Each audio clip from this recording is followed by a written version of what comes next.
안녕하십니까. 5월 4일 토요일 말씀 묵상 함께 시작하겠습니다. 오늘도 말씀으로 하루를 시작하시는 귀한 성도님들, 주님께서 붙들어 주시고 인도하시고 주님의 그 임재하심을 체험하는 하루 보내실 수 있기를 간절히 기도합니다. 오늘 본문은 누가복음 21장 20절에서부터 28절까지 말씀인데요. 예루살렘 성의 멸망에 대해서 예수님께서 예언하시는 본문입니다. 이 본문이 어떤 의미를 가지고 있는지 생각하면서 우리가 이 세상에서 어떤 태도를 가지고 살아가야 될 것인지 한번 생각해 보는 그런 시간 되었으면 좋겠습니다. 그럼 먼저 말씀 보시겠습니다. 너희가 예루살렘이 군대들에게 에워싸이는 것을 보거든 그 멸망이 가까운 줄을 알라. 그때 유대에 있는 자들은 산으로 도망갈 것이며 성내에 있는 자들은 나갈 것이며 초원에 있는 자들은 그리로 들어가지 말지어다. 이날들은 기록된 모든 것을 이루는 징벌의 날이니라. 그날에는 아이벤 자들과 젖먹이는 자들에게 화가 있으리니 이는 땅에 큰 환난과 이 백성에게 진노가 있겠음이로다. 그들이 칼날에 죽임을 당하며 모든 이방에 사로잡혀 가겠고 예루살렘은 이방인의 때가 차기까지 이방인들에게 밟히리라. 1월 성신에는 징조가 있겠고 땅에서는 민족들이 바다와 파도의 성난 소리로 인하여 혼란한 중에 곤고하리라. 사람들이 세상에 임할 일을 생각하고 무서워하므로 기절하리니 이는 하늘의 권능들이 흔들리겠음이라. 그때 사람들이 인자가 구름을 타고 능력과 큰 영광으로 오는 것을 보리라. 이런 일이 되기를 시작하거든 일어나 머리를 들라. 너희 속량이 가까워왔느니라. 지금 우리는 예수님께서 예루살렘 사역을 하시면서 또한 종말 예언을 하시는 부분을 읽어가고 있습니다. 다른 성경의 여러 곳에서 살펴봐도 그리스도인들은 기본적으로 종말론적 생활, 종말론적 신앙을 가지고 살아가게 되어 있다는 것을 깨닫게 됩니다. 결국은 마지막을 바라보면서 걸어가는 나그네, 그게 바로 그리스도인들의 정체성이죠. 그런데 마지막을 바라보며 걸어가는 나그네라고 해서 세상이라고는 아무런 관계없다, 나 저거 다 무가치하다, 이건 아니죠. 내게 현재 주어진 삶의 최선을 다하지만 그럼에도 불구하고 이것은 영원하지 않고 언젠가 떠나야 할 것임을 인식하며 살아가는 삶, 그게 바로 마지막을 바라보며 걸어가는 나그네의 모습이 아니겠습니까? 그런데 문제는 이게 그렇게 말처럼 쉬운 일은 아니죠. 내가 지금까지 몸담았던 직장을 떠난다, 지역사회를 떠난다, 또는 지금까지 내가 섬기던 교회를 떠난다. 이게 상당히 어려운 일이잖아요. 그것만 생각해봐도 지금 내가 여기서 최선을 다해서 살지만 이것은 영원하지 않음을 인식하고 언제든지 떠날 수 있는 마음을 갖는다. 이게 그렇게 쉬운 말이 아니에요. 하지만 성경은 우리에게 참된 지혜는 바로 그거다. 최선을 다해서 살아라. 그러나 그것을 아쉬움 없이 훌훌 털고 떠날 수 있어야 한다. 지금까지 붙들고 있었던 것을 과감하게 포기할 줄도 알아야 한다. 그게 바로 참된 지혜라고 가르치고 있는 겁니다. 쉽지 않지만 그러나 그러한 지혜를 가졌을 때에 우리가 진정한 자유를 얻을 수 있다는 거죠. 특별히 오늘 본문은 누가가 마가복음을 인용함에 있어서 마가복음 13장 14절부터 27절까지의 내용을 따온 부분인데요. 그런데 마가복음과는 조금 많이 다릅니다.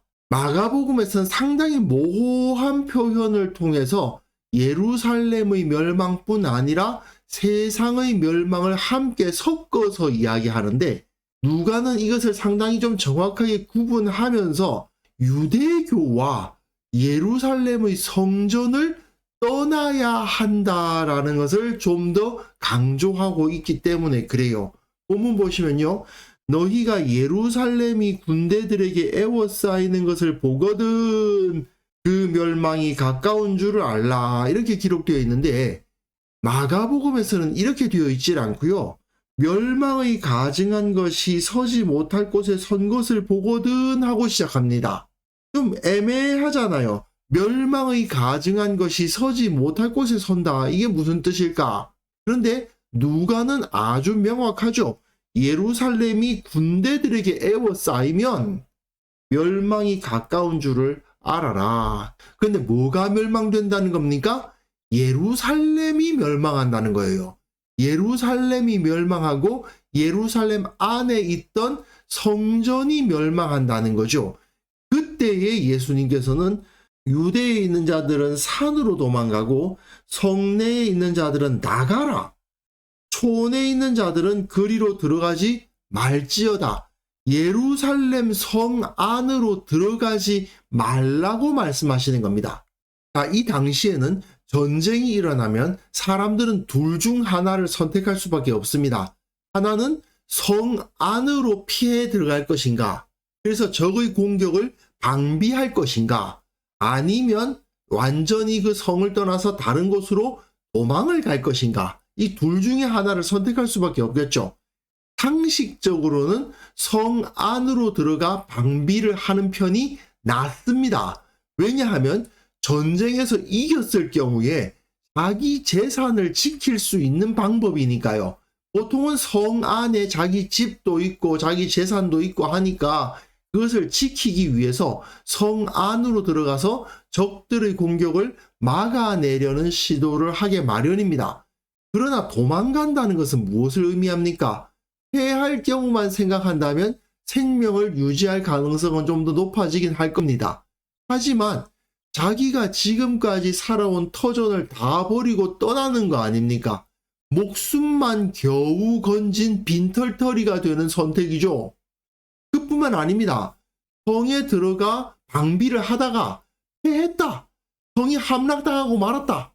그랬다 하더라도 그 앞에서 항복하면 꼭 죽는다는 법은 없지 않습니까? 그리고 도망을 간다고 해서 생명이 확실하게 보장되느냐? 그것도 아니거든요. 도망을 갔을 경우에 그 전쟁의 위협은 아닐지 몰라도 다른 종류의 위협에 처할 가능성도 있죠.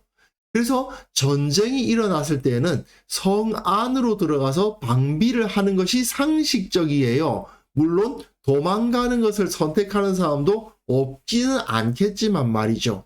하지만 예수님은 뭐라고 말씀하십니까? 도망가라고. 그 성 안으로 들어가면 안 된다고. 성 안에 있어서 나가. 그리고 촌에 있는 사람들 그쪽으로 가까이 들어가지 마. 성을 세워놓은 그 성읍 안으로 들어가지 말라고 하시는 겁니다. 왜요? 확실하게 파괴된다. 이날은 기록된 모든 것을 이루는 징벌의 날이니라. 기록된 모든 것, 구약 성경에 기록되어 있는 수많은 심판의 예언들이 다 이루어질 것이다 라는 말씀입니다. 그날에는 아이벤 자들과 젖먹이는 자들에게 화가 있을 것이다. 땅에 큰 환난과 백성에게 진노가 있을 것이다. 그러니 그 성은 살아날 수 없다. 절대로 그 성을 지키겠다고 그 안으로 들어가지 마라. 빨리 떠나라. 그렇게 말씀하시는 거죠. 칼날에 죽임을 당할 것이다. 모든 이방에 사로잡힐 것이다. 예루살렘은 이방인의 때가 차기까지 이방인들에게 밟힐 것이다. 그러니 예루살렘은 절대로 유지되지 못한다라고 말씀을 하시는 겁니다. 그런데 이 기록이 실제로 AD 70년에 이루어져요. 1월 성신에는 징조가 있겠고 땅에서는 민족들이 바다와 파도의 성난 소리로 인하여 혼란한 중에 곤고하리라. 마가복음에서는 그때의 환난 후 해가 어두워지고 달이 빛을 내지 않고 별들이 하늘에서 떨어지고 하늘에 있는 권능들이 흔들리고 이런 표현을 쓰는데 조금 표현들이 다릅니다. 하늘이 권능들이 흔들린다 이 표현은 같이 쓰고 있지만 사람들이 세상에 임할 일을 생각하고 무서워하며 기절할 것이다 라는 표현이 독특하게도 들어 있습니다. 모든 사람들이 두려워할 날이 올 것이다. 이것은 예루살렘의 멸망을 말하는 게 아니죠. 누가는 분명히 마가복음을 참조해서 기록하고 있다 보니까 마가복음의 어조를 완전히 없애버릴 수는 없어요. 마가복음은 그 성전과 예루살렘 성의 파괴와 세상의 멸망을 같은 눈으로 바라보고 있어요.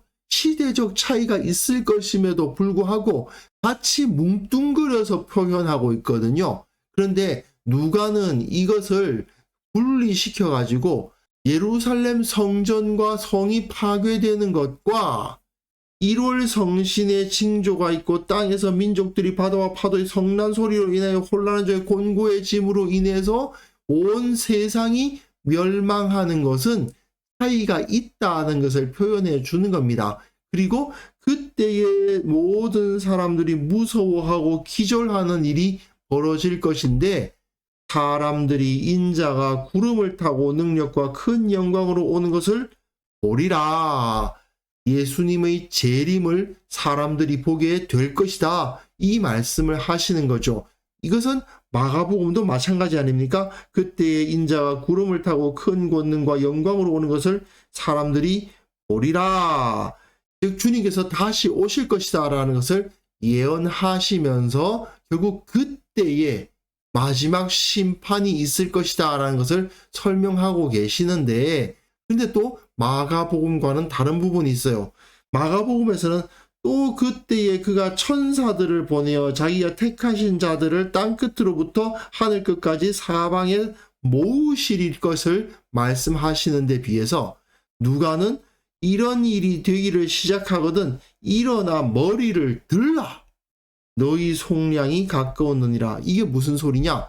예수님이 다시 오시는 그날은 너희가 머리를 들 날이다. 일어나서 머리를 드는 영광스러운 날이요, 승리의 날이라는 거죠. 이 마지막 날이 오면은 그리스도인들에게는 승리의 날이요, 영광을 얻는 날이요, 드디어 주님께서 오셔서 이 모든 것을 평정해 주시는구나, 기다렸습니다 주님 하고 머리를 드는 그 날이 될 것이다 라고 가르치고 있는 겁니다. 분명히 마가복음의 표현과는 조금 다르죠. 그러나 마가복음도 자기가 택하신 자들을 모아주실 것이다 라고 표현하고 있는데, 누가는 우리 그리스도인들이 그때 머리를 들 수 있다, 그때 우리가 영광을 받을 수 있을 것이다 라고 기록하고 있는 겁니다. 물론 세상에 심판이 임하면 그리스도인들도 쉽지 않은 나날이 진행될 수 있습니다.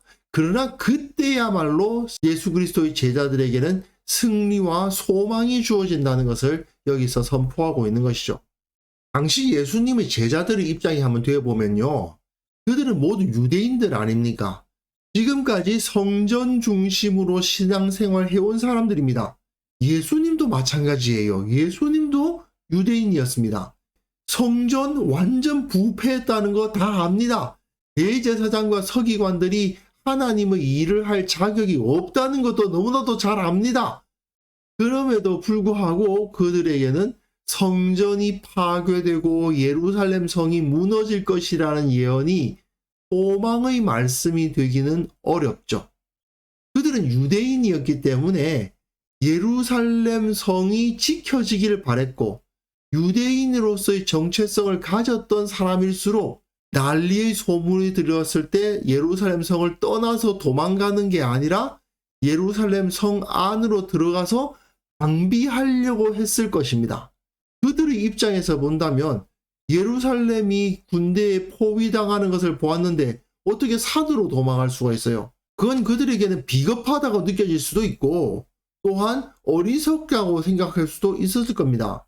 하지만 누가는 예수님의 가르침을 따라서 예루살렘 성과 성전에 미련을 두지 말고 떠나라, 저거 포기해라, 그렇게 말하고 있어요. 롯의 가족들이 소돔과 고모라를 떠나야 했던 것처럼, 그걸 포기하고 떠나야 했던 것처럼, 더 이상 예루살렘 성은 거룩한 성이 아니었고 더 이상 그곳에 하나님의 임재가 있는 곳이 아니었기 때문에 그곳에 대해서 미련을 두지 말고 빨리 떠나라, 이렇게 말씀하고 계십니다. 근데 우리의 삶에도 이런 경우가 있을 수 있습니다. 더 이상은 내가 여기서 소망을 둘 수 없기에 내버려야 되는, 그것을 떠나야 하는 상황이 벌어질 때가 있어요. 그럼에도 불구하고 그걸 놓지 못해가지고 아무런 가치가 없는 것이 되어버렸음에도 불구하고 붙잡고 그냥 있는 경우가 있습니다. 더 이상 이 사업은 진행할 수가 없음에도 불구하고 내가 평생 이 사업만 해왔는데 하는 마음으로 계속 그것을 놓지 못하고 계속 붙잡고 계신 분들 많이 보았습니다. 내가 많은 시간을 들여서 일구었던 것을 버려야 할 때가 있습니다. 가끔은 교회의 경우도 그렇죠. 내가 몸바쳐 헌신한 공동체인데도 불구하고 그 공동체를 떠나야 할 때도 있습니다. 가끔은요, 내 정체성의 일부라고 여겨졌던 것까지 내려놓아야 될 때가 있습니다. 공직에 오래 계셨던 분들이 그 공직을 떠날 때, 사업체를 운영하셨던 분들이 그 사업체의 문을 닫아야 할 때, 기타 여러 가지 사정으로 다니던 교회를 떠나야 할 때 등등 여러 가지 일들이 있는데 그때마다 두려움을 느끼고 박탈감을 느끼고 괴로워하죠. 하나님을 섬기는 사람들도 그런 감정을 느끼게 될 것입니다. 하지만 내가 하나님 앞에 부끄러운 것이 없는 것이 분명하다면, 그리고 내가 진정 하나님의 뜻을 따르고 있다는 것이 확신이 된다면 그때에 미련 없이 모든 것을 포기하고 떠날 때에 새로운 참된 소망을 발견할 수 있다는 것을 우리는 이 시간에 기억할 수 있었으면 좋겠습니다. 유대인들이 어떻게 예루살렘 성을 포기할 수 있었겠습니까마는 그들이 예루살렘 성을 포기함으로써 새로운 소망을 얻을 수 있었던 것처럼 지금까지 행했던 모든 것을 포기하고 떠남으로써 오히려 내가 경험했던 그 과거가 내게 더 가치 있는 것이 되는 경우도 있죠.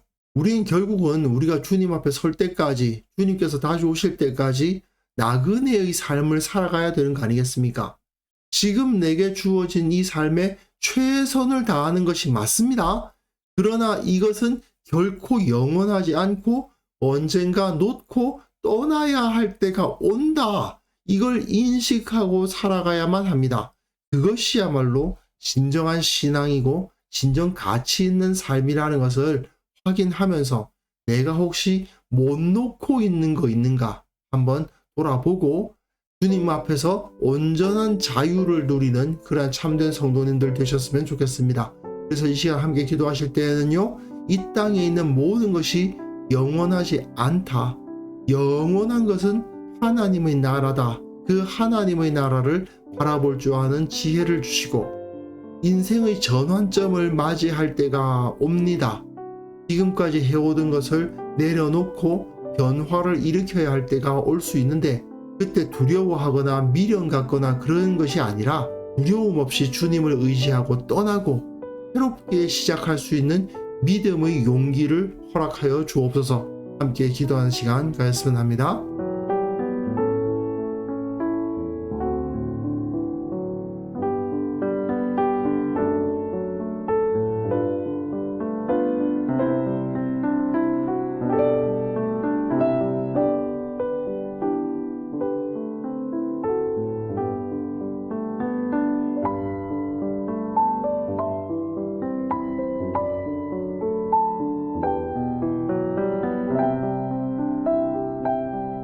하나님 아버지, 이 땅의 모든 것이 영원하지 않음으로 인해서 오직 영원한 하나님 나라만을 바라볼 줄 아는 그러한 지혜를 우리 모두에게 허락하여 주옵소서. 인생의 전환점을 맞이하는 성도들이 있습니까? 그들이 그 가운데서 두려워하거나 미련을 갖거나 괴로워하는 것이 아니고 주님께서 새로운 인생을 허락해 주실 것을 믿음으로 떠나고 새롭게 시작할 수 있는 믿음의 용기도 허락하여 주옵소서. 무엇보다도 나는 이 세상에서 나그네로서 살아갈 수밖에 없음을 기억하면서 이 세상에서 주님의 영광을 위해서 최선을 다하되 이것이 결코 영원하지 않다는 것을 기억하는 우리 모든 성도들 다 그렇게 설 수 있도록 도와주옵소서. 특별히 내일 드려질 예배 가운데 주의 은혜를 충만히 내려주시고 모든 것을 새롭게 하시는 주님의 권능이 나타나는 그러한 예배가 되게 하여 주옵소서.